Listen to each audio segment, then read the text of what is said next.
چې ټول لوی مربي تربیت کوونکی هغه الله رب العالمین دی. ځکه الله وایي زما عبادت کوه او ما سره شریک مه ګرځوه.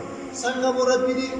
ته د نطفې نه پیدا کړې، د پلار د شانه د مور د سینې نه الله رب العالمین دغه اوبو هغې نه پیدا کړي. بیا ستا څلور میاشتې الله رب العالمین د مور په رحم کې تا د تربیت وکړو.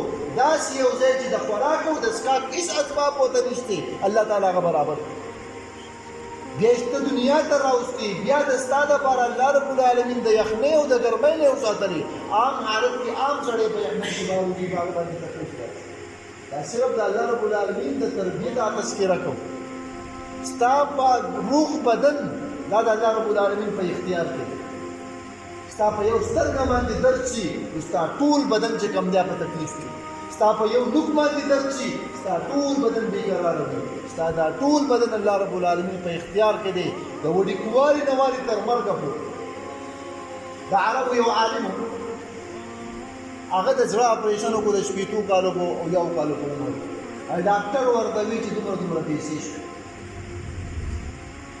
هغه په ژړا شو، سترګو نه یې اوښکې بهېدې. ډاکټر ورته وایي چې تا سره پیسې کمې خیر دې زه به تا نه کمې واخلم. هغه ورته ژاړم په دې نه، ژړا راله په دې نه راځي، خو صرف په دې راځي زما 15 کاله عمر دی، 24 ګنټې 12 میاشتې الله رب العالمین زما دا زړه دغسې چلو. دا زړه غوری د انسان بغیر د لمحې او د ودرېدو غوری چلېږي. که موږ اودو یو که نه دا چلېږي. او تا نه جوړ کړی دی او نه دې پیدا کړی دی، صرف دې په هغې کې لغونده کې رګ بند شوی او بلاک شوی، هغه دې کولاو کړو، په هغې ته باندې لکونو پیسې اخلي. د الله د دې یو نعمت زه الله شکر نشم ادا کړی. د الله دومره لوی غوره سوچ قرآن کې الله ناشنا وایي وفي انفسکم افلا تبصرون. ای انسان خپل دې بدن ته وګورئ. ستا په سترګې چې فرق راشي لکونه روپۍ پې لګوئ، ستا په غوږ کې چې فرق راشي لګونه پې لګئ، ستا په زړه کې چې راشي نو په لګونه پې لګئ. نو چې ما دله روغ درکړ دي نو شکر یې ولې نه وباسي؟ د یو اندک د چا ویښته وي نو په هغې باندې څومره پیسې لګوي، په چا باندې سپوڼې راشي په هغې باندې څومره پیسې لګوي.